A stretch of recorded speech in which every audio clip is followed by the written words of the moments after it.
Core কমিটির বৈঠকে GTA নির্বাচনে অংশ নেওয়ার সিদ্ধান্ত নিল গোর্খা জনমুক্তি মোর্চা। জিটিএর ৪৫টি আসনেই প্রার্থী দিচ্ছেন তারা।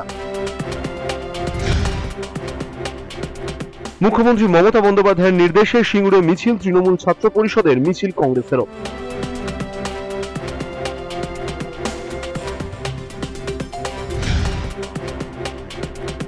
শনিবার সিঙ্গুরে বিডিও অফিসে আলাদা কাউন্টার খুলে অনিচ্ছুক কৃষকদের ভাতা এবং চাল প্রদানের প্রক্রিয়া শুরু হলো।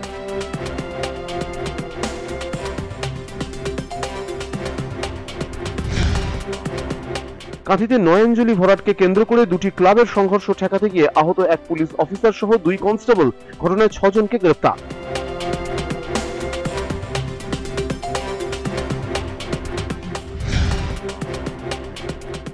পশ্চিম মেদিনীপুরের ঝাড়গ্রাম শহরে কলকাতা হাইকোর্টের বিচারপতি কল্যাণ জ্যোতি সেনগুপ্ত উদ্বোধন করলেন ভ্রাম্যমাণ আদালত।